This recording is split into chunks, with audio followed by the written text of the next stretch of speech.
Blessaður góðir þar. Við ætlum að halda fram að skoða flétturásir og við erum komin í kafla 4 og við höldum áfram að þá vil ég aðeins skoða hvað er undir í rauninni þessum stafrænu rásum sem við erum að skoða, og það er annars vegar erum við með eitthvað sem heitir flétturásir. Það er að skriftina mína, ég er ekki sérstaklega góð með þetta teikniborð, og svo erum við með eitthvað sem heitir runurásir, og það sem við höfum verið að skoða hingað til eru einungis flétturásir og ætlum að halda því áfram í bili allavega, en það er verðt að minna aðeins á munin á þeim svona áður en við byrjum að dýfa okkur í kafla 4. Og ef við byrjum bara hérna á runurásunum, að þessar hérna rásir hér, að þær eru yfirleitt, ekki alltaf, háðar klukku. Þessar rásir hafa líka þann eiginleika að þær geta myndað eitthvað minni, og hérna þessi þriðja sem ég langar að minnast á við runurásir eru að útgangurinn á þeim er yfirleitt afurð inngangana sem þú lætur inn á rásina, og eitthvað sem við kallum ástand rásar, og við munum skoða það seinna. Afurð innganga og ástandsrásar, en við munum skoða þetta betur síðar. Skulum snúa okkur að bara flétturásunum, og flétturásirnar, að það sem við höfum skoðað hingað, að þetta hefur væntanlega einhverja innganga, og þetta hefur væntanlega einhver rökrásahlið, og út úr þessu ættum við að fá einhverja útganga. Og eitt sem ég langar að benda hér á er að það sem svona skilgreinir flétturásir frá runurásum, að ef við fáum ef einhver inngangurinn hjá okkur breytist, að þá breytist útgangurinn í rauninni strax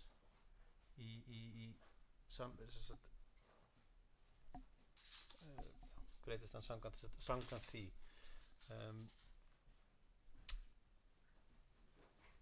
Ef inngangur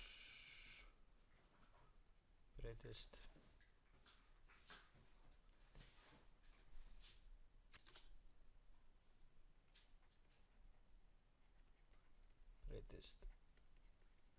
útgangur strax. Vá, þetta er hræðileg skriftin. Allavega, og hvað meina ég með breyta strax? Ef við skoðum til dæmi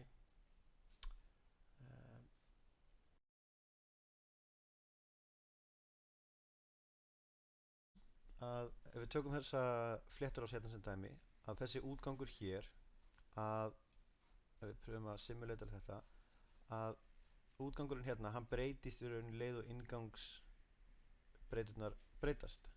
Þannig að þessar breytingar gera strax. Breytingarnar á útganginum eru ekki háð einhverjum öðrum skilyrðum heldur einungis bara innbreytunum.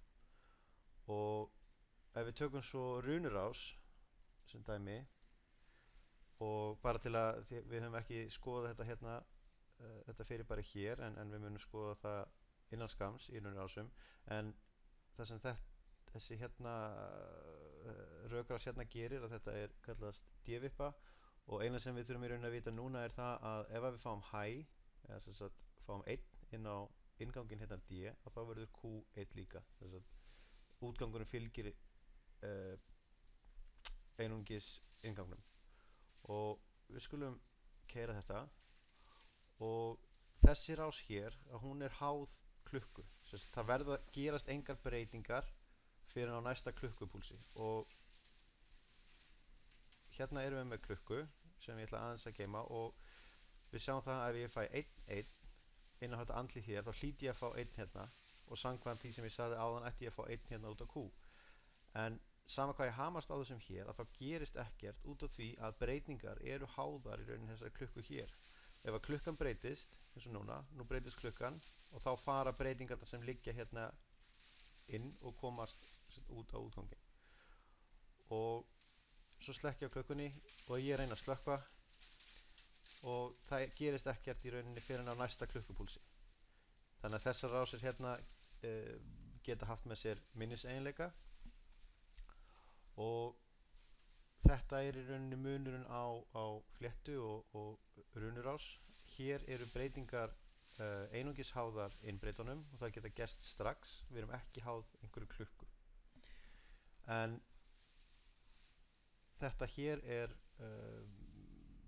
bara batteri fyrir seinna, við munum skoða þetta í runurásum, en það er fínt að gera sér í rauninni örlítinn greinamun þarna á milli. Hérna yfir aftur. Sjá, ekki meira pláss hérna. Jú. Og það sem við ætlum að byrja að skoða í þessum kafla að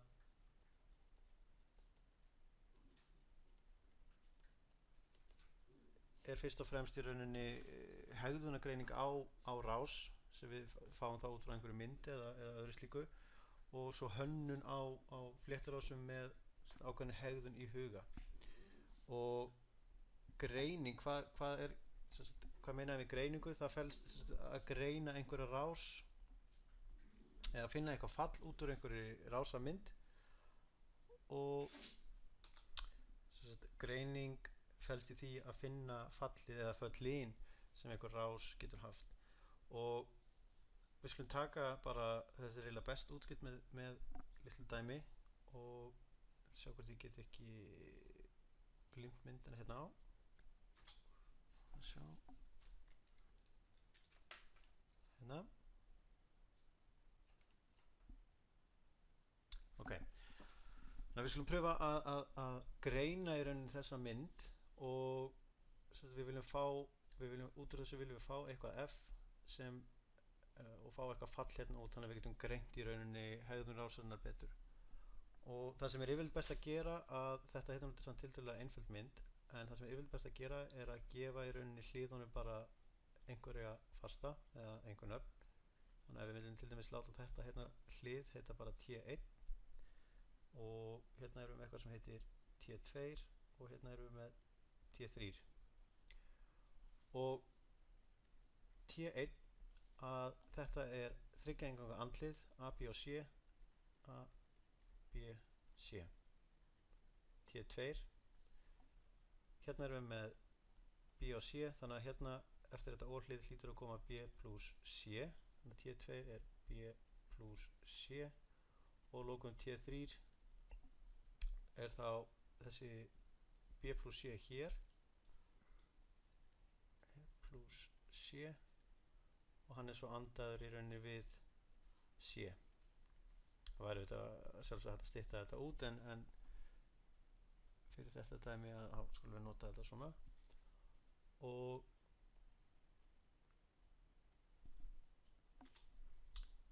skulum búa hérna til töflu svona pása myndbandið þannig að ég sé ekki að eyða tíma í það svona og það sem við viljum auðvitað ultimately fá er fallið út inn í sannleikstöfluna en það getur oft verið betra þegar maður er með stærri myndir að skipta það svona upp þannig að við skulum láta hliðin hérna T1, T2, T3 og skulum fá hérna fallið F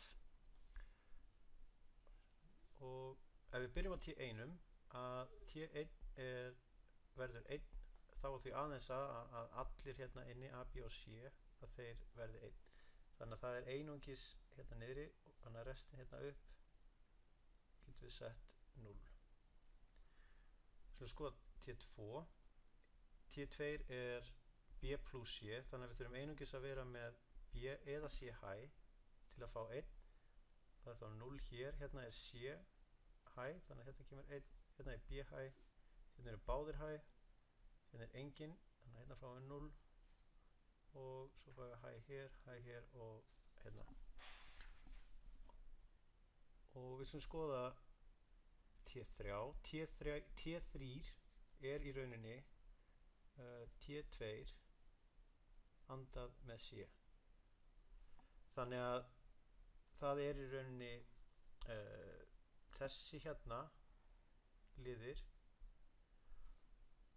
andaðir með C hér. Þannig að við erum í rauninni að taka þessa hérna 2 og láta anda hérna á milli. Þannig að við þurfum til þess að fá 1 hér þarf annarkvort T2 eða C í rauninni, eða T2 og C að vera high. Þannig að ef við byrjum bara hérna erum við með, hérna er 0 og hérna er 0, þannig að þeir eru vantarlega 0 hér. Hérna er T2 high og C, þannig að hérna fáum við 1. Hérna er T2 high en C í rauninni er 0, þannig að hérna fáum við 0. Hérna eru báðir high, hérna eru báðir low, hérna eru báðir high og hérna er C low en T2 er high en þeir verða bæði vera high, þannig að hérna fáum við 0 og svo 1, 1 og það hlýtur þá að vera 1. Ok, sjá aðeins að stróka hérna út. Svona. Og akkur vorum við að þessu, af því að þetta gefur okkur stundum miklu betri yfirsýn yfir til þess að fá út úr sannleikstöflunni, eða fallið út úr sannleikstöflunni.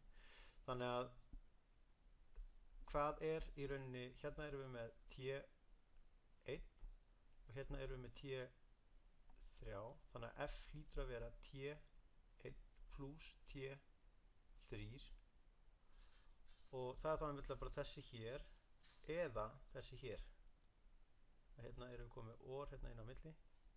Þannig að við skulum bara fylla þetta út. Hérna er 0, 0, 0, 0, 1, 1, 0, 0, aftur 0, 0, 1, 1, 0, 0, 0, 1, 0 og 1. Þannig að hérna erum við þá búin að fá ultimate niðurstöðuna út úr þessari mynd eða fallið F. Og það að setja þetta upp svona að skilgreina hliðin eða einhver ákveðna liði í rásamyndinni getur oft verið betra þegar við erum komið með stærri myndir.